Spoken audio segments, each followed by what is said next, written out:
ಸ್ನೇಹಿತರೆ ನಮಸ್ಕಾರ. ಚರಿತ್ರೆ ಬಿಗ್ ನ್ಯೂಸ್ಗೆ ನಿಮಗೆಲ್ಲ ಪ್ರೀತಿಯ ಸ್ವಾಗತ. ಅದಾನಿ ಕಂಪನಿಯ ವ್ಯವಹಾರವನ್ನ ತನಿಖೆಗೊಳಪಡಿಸುವ ಅಮೆರಿಕ ಸರ್ಕಾರದ ನಿರ್ಧಾರಕ್ಕೆ ರಿಪಬ್ಲಿಕನ್ ಪಕ್ಷದಲ್ಲೇ ಭಿನ್ನ ಸ್ವರ ಕೇಳಿ ಬಂದಿದೆ. ಪ್ರಭಾವಿ ರಿಪಬ್ಲಿಕನ್ ಸಂಸದರೊಬ್ಬರು ಈ ಕುರಿತು ಪ್ರಶ್ನೆ ಮಾಡಿದ್ದಾರೆ. ಅಮೆರಿಕ ಸಂಸತ್ನ ನ್ಯಾಯಾಂಗ ಸ್ಥಾಯಿ ಸಮಿತಿಯ ಸದಸ್ಯರಾಗಿರುವ ಕಾಂಗ್ರೆಸ್ ಸದಸ್ಯ ಲ್ಯಾನ್ಸ್ ಗುಡೆನ್ ಈ ಬಗ್ಗೆ ತಮ್ಮ ಅಸಮತ ವ್ಯಕ್ತಪಡಿಸಿದ್ದಾರೆ.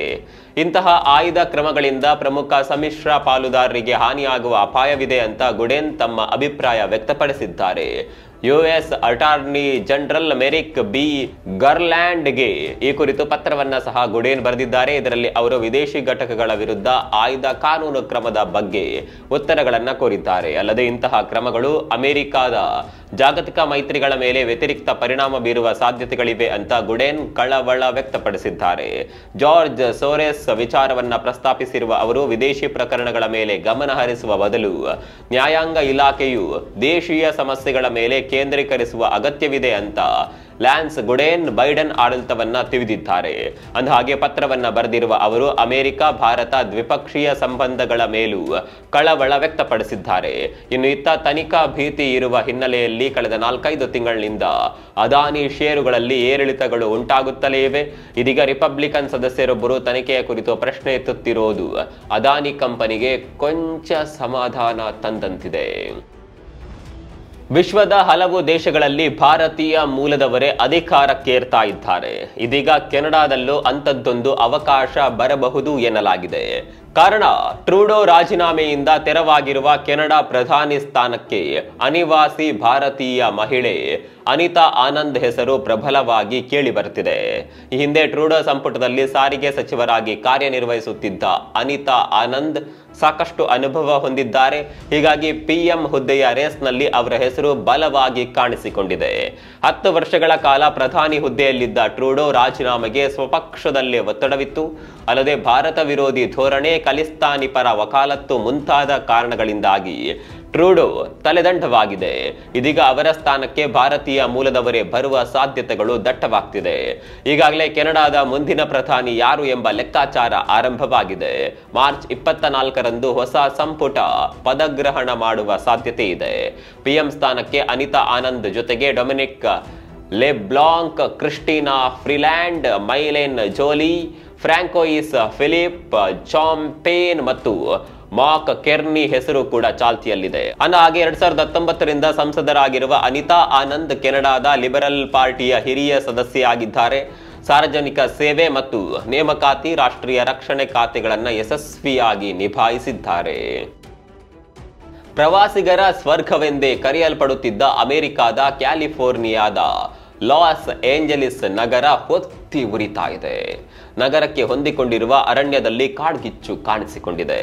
ಕೇವಲ ಕೆಲವೇ ಗಂಟೆಗಳಲ್ಲಿ ಬೆಂಕಿಯ ಕೆನ್ನಾಲಿಗೆ 10 ಎಕರೆಯಿಂದ 2900 ಎಕರೆವರೆಗೂ ವ್ಯಾಪಿಸಿದ್ದು ಲಾಸ್ ಏಂಜಲೀಸ್ನಲ್ಲಿ ತುರ್ತು ಪರಿಸ್ಥಿತಿಯನ್ನ ಘೋಷಣೆ ಮಾಡಲಾಗಿದೆ. ಇಲ್ಲಿವರೆಗೆ ಸರಿಸುಮಾರು 30,000ಕ್ಕೂ ಹೆಚ್ಚು ಜನರನ್ನ ಸ್ಥಳಾಂತರಿಸಲು ಆದೇಶ ನೀಡಲಾಗಿದೆ. ನಗರದ ಸುಮಾರು 13,000 ಕಟ್ಟಡಗಳು ಅಪಾಯದಲ್ಲಿವೆ ಅಂತ ಲಾಸ್ ಏಂಜಲೀಸ್ ಅಗ್ನಿಶಾಮಕ ಪಡೆ ತಿಳಿಸಿದೆ. ಲಾಸ್ ಏಂಜಲೀಸ್ನ ಪೆಸಿಫಿಕ್ ಪಾಲಿಸೇಡ್ಸ್ ಪ್ರದೇಶದಲ್ಲಿ ಬೆಂಕಿ ಹೊತ್ತಿಕೊಂಡಿರುವ ಮನೆಗಳಿಂದ ನಿವಾಸಿಗಳು ಜ್ವಾಲೆಯಿಂದ ಪಾರಾಗಲು ತಮ್ಮೆಲ್ಲ ವಸ್ತುಗಳನ್ನು ಬಿಟ್ಟು ಹೊರಬರುತ್ತಿರುವ ದೃಶ್ಯ ಸಾಮಾನ್ಯವಾಗಿದೆ. ಮಂಗಳವಾರ ಸಂಜೆಯ ಸಮಯದಲ್ಲಿ ಬೆಂಕಿ ಕಾಣಿಸಿಕೊಂಡಿತ್ತು ಎನ್ನಲಾಗಿದೆ. ಆದರೆ ಗಾಳಿ ಹಾಗೂ ಶುಷ್ಕ ವಾತಾವರಣದಿಂದಾಗಿ ಕಾಡ್ಗಿಚ್ಚು ಕೆಲವೇ ಗಂಟೆಗಳಲ್ಲಿ ಯಮ ಸ್ವರೂಪದಲ್ಲಿ ಹರಡಿತು ಅಂತ ಸ್ಥಳೀಯರು ಮಾಹಿತಿ ನೀಡಿದ್ದಾರೆ. ತುರ್ತು ಪರಿಸ್ಥಿತಿ ಘೋಷಣೆಯಾಗಿರುವ ಹಿನ್ನೆಲೆಯಲ್ಲಿ ವಾಯು ಸಂಚಾರ ಕೂಡ ಅಸ್ತವ್ಯಸ್ತವಾಗಿದೆ. ಕಾಡ್ಗಿಚ್ಚು ನಂದಿಸಲು ಅಗ್ನಿಶಾಮಕ ಪಡೆಗಳು ಫೈಟರ್ ಜೆಟ್ ಹಾಗೂ ಹೆಲಿ ಜೆಟ್ಗಳ ಮೂಲಕ ಕಾರ್ಯಾಚರಣೆಯಲ್ಲಿ ತೊಡಗಿವೆ. ಆಗಸದೆತ್ತರಕ್ಕೆ ಚಾಚಿ ನಿಂತಿರುವ ಹಿಮಚ್ಛಾದಿತ ಬೆಟ್ಟಗಳು, ಮತ್ತೊಂದೆಡೆ ಅಲ್ಲಲ್ಲಿ ಮುರಿದು ಬಿದ್ದಿರುವ ಕಟ್ಟಡಗಳು, ಲಘು ಬಗೆಯಲ್ಲಿ ರಕ್ಷಣಾ ಕಾರ್ಯದಲ್ಲಿ ತೊಡಗಿಸಿಕೊಂಡಿರುವ ತಂಡಗಳು, ಇದು ಸದ್ಯ ಟಿಬೆಟ್ನಲ್ಲಿ ಕಂಡು ಬರ್ತಾ ಇರುವ ದೃಶ್ಯಗಳು. ಸೋಮವಾರ ಸಂಭವಿಸಿದ ಭೂಕಂಪನಕ್ಕೆ ಇಡೀ ಟಿಬೆಟ್ ವಲಯ ತತ್ತರಿಸಿದೆ. ಸರಿಸುಮಾರು 50 ಮೈಲಿ ವ್ಯಾಪ್ತಿಯಲ್ಲಿ ಸಾವಿರಾರು ಮನೆಗಳು ಕುಸಿದಿದೆ. ಚೀನಾದಿಂದ 14,000 ಸೈನಿಕರು ರಕ್ಷಣಾ ಕಾರ್ಯಕ್ಕೆ ಟಿಬೆಟ್ಗೆ ಆಗಮಿಸಿದ್ದಾರೆ. ಇಲ್ಲಿವರೆಗೆ ಅವಶೇಷಗಳ ಅಡಿಯಲ್ಲಿ ಸಿಲುಕಿದ್ದ 400ಕ್ಕೂ ಅಧಿಕ ಜನರನ್ನ ರಕ್ಷಣೆ ಮಾಡಲಾಗಿದೆ. ಚೀನಾ ಉಪ ಪ್ರಧಾನಿ ಜಾಂಗ್ ಗುವೋ ಕಿಂಗ್ ಟಿಬೆಟ್ಗೆ ಆಗಮಿಸಿದ್ದಾರೆ. ರಕ್ಷಣಾ ಹಾಗೂ ಪರಿಹಾರ ಕಾರ್ಯದ ಮೇಲ್ವಿಚಾರಣೆ ನಡೆಸ್ತಾ ಇದ್ದಾರೆ. ಇನ್ನು ಟಿಬೆಟ್ ಕಣಿವೆಯಲ್ಲಿ ತಾಪಮಾನ ಪಾತಾಳಕ್ಕಿಳಿದಿದೆ. ಬುಧವಾರ ಕನಿಷ್ಠ ಉಷ್ಣಾಂಶ -16 ಡಿಗ್ರಿ ಸೆಲ್ಸಿಯಸ್ಗೆ ಇಳಿದಿದೆ. ಇದರ ಮಧ್ಯೆ ಮಂಗಳವಾರ ಹಾಗೂ ಬುಧವಾರ ದಿನವಿಡೀ ಹಿಮಾಲಯದ ತಪ್ಪಲಿನ ಹಲವೆಡೆ ಸರಣಿ ಕಂಪನಗಳು ದಾಖಲಾಗಿದೆ. ಕೆಟ್ಟ ಮೇಲೆ ಬುದ್ಧಿ ಬಂತು ಅಂತಾರೆ, ಆದರೆ ಕೆಲವರಿಗೆ ಕೆಟ್ಟ ಮೇಲೂ ಬುದ್ಧಿ ಬರಲ್ಲ.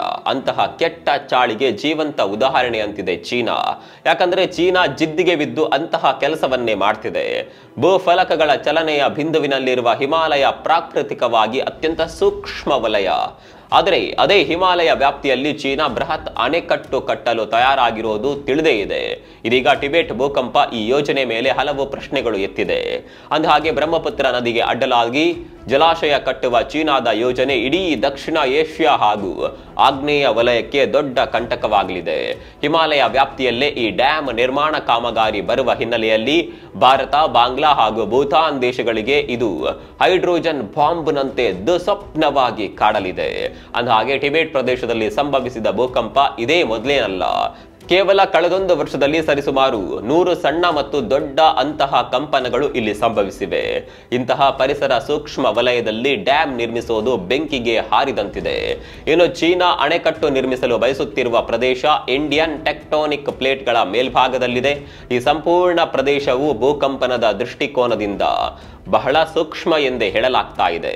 ಅಲ್ಲದೆ ಟಿಬೆಟಿಯನ್ ಪ್ರಸ್ಥಭೂಮಿ ಸಹ ಈ ಟೆಕ್ಟಾನಿಕ್ ಪ್ಲೇಟ್ಗಳ ಮೇಲೆ ನೆಲೆಗೊಂಡಿದೆ. ಇನ್ನು ಈ ಟಿಬೆಟಿಯನ್ ಪ್ರಸ್ಥಭೂಮಿಯ ಮೂಲಕವೇ ಬ್ರಹ್ಮಪುತ್ರ ನದಿ ಹರಿಯುತ್ತದೆ.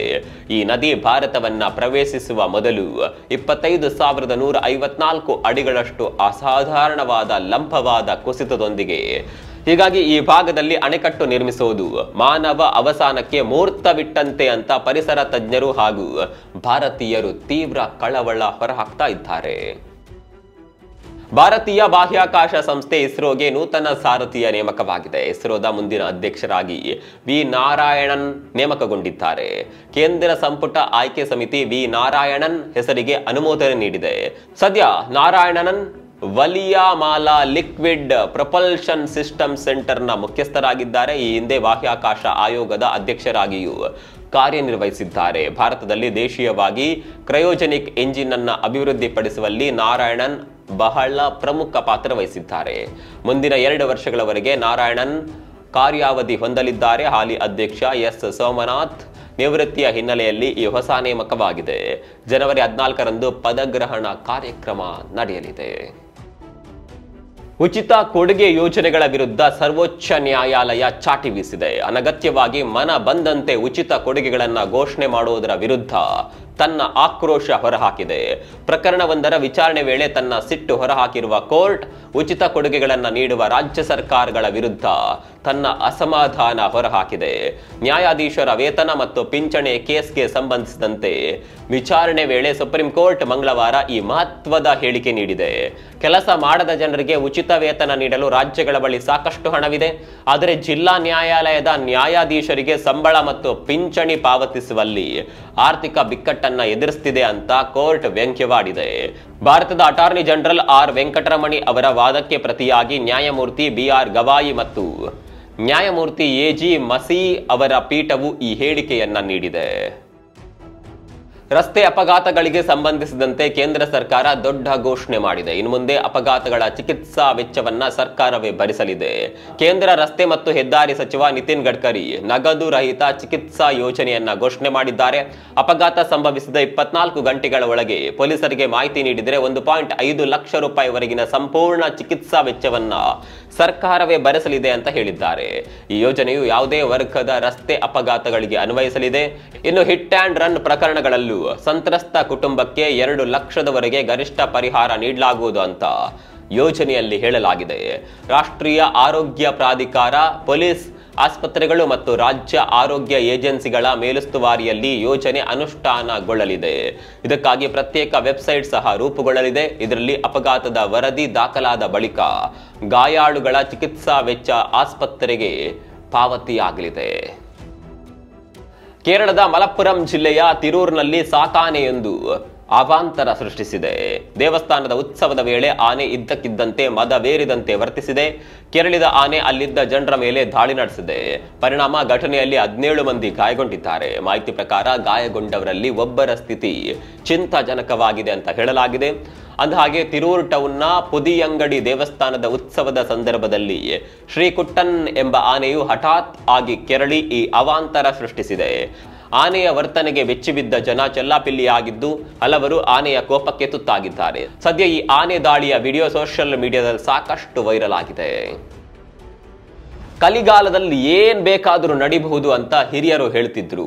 ಇದೀಗ ಅದರಂತೆಯೇ ಚಿತ್ರ ವಿಚಿತ್ರ ರೋಗಗಳು, ವೈರಸ್ಗಳು, ಘಟನೆಗಳು ವರದಿಯಾಗ್ತಿವೆ. ಚೀನಾದಲ್ಲಿ HMPV ವೈರಸ್ ದಾಂಗುಡಿ ಇಡ್ತಿದ್ರೆ ಇತ್ತ ದೇಶದ ಮಹಾರಾಷ್ಟ್ರ ರಾಜ್ಯದಲ್ಲಿ ಕೂದಲುದುರುವ ವಿಲಕ್ಷಣ ಕಾಯಿಲೆ ಕಾಣಿಸಿಕೊಂಡಿದೆ.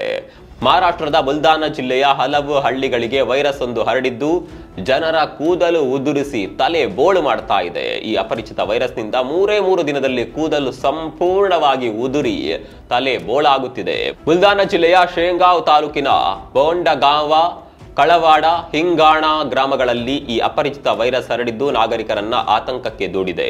ಕೇವಲ ಪುರುಷರಷ್ಟೇ ಅಲ್ಲ, ಮಹಿಳೆಯರಲ್ಲೂ ದೊಡ್ಡ ಪ್ರಮಾಣದಲ್ಲಿ ಕೂದಲು ಉದುರುತ್ತಿದೆ. ಅಸಲಿಗೆ ಈ ಕಾಯಿಲೆ ಬಗ್ಗೆ ಸರಿಯಾದ ಮಾಹಿತಿ, ನಿಖರ ಕಾರಣ ತಿಳಿಯುತ್ತಿಲ್ಲ. ಗ್ರಾಮಗಳ ಕೆಲವರು ಖಾಸಗಿ ಆಸ್ಪತ್ರೆಗಳಲ್ಲಿ ಚಿಕಿತ್ಸೆ ಪಡೆದು ಬರ್ತಾ ಇದ್ದಾರೆ. ಇನ್ನು ವಿಷಯ ಬೆಳಕಿಗೆ ಬಂದ ಹಿನ್ನೆಲೆಯಲ್ಲಿ ಆರೋಗ್ಯ ಇಲಾಖೆಯ ತಂಡ ಮಂಗಳವಾರ ಗ್ರಾಮಗಳಲ್ಲಿ ಸಮೀಕ್ಷೆ ಆರಂಭಿಸಿದೆ. ಪೀಡಿತ ಜನರಿಗೆ ವೈದ್ಯಕೀಯ ಚಿಕಿತ್ಸೆ ನೀಡಲಾಗಿದೆ. ಮತ್ತೊಂದೆಡೆ ಸಂಭವನೀಯ ಮಾಲಿನ್ಯವನ್ನ ಪರೀಕ್ಷಿಸಲು ಈ ಗ್ರಾಮಗಳ ನೀರಿನ ಮಾದರಿಗಳನ್ನ ಪರೀಕ್ಷೆಗೆ ಕಳಿಸಲಾಗಿದೆ. ಇದಾಗಿತ್ತು ಇವತ್ತಿನ ಪ್ರಮುಖ ಸುದ್ದಿಗಳು. ನಾಳೆ ಮತ್ತೆ ಭೇಟಿಯಾಗೋಣ. ಅಲ್ಲಿವರೆಗೂ ನಮಸ್ಕಾರ.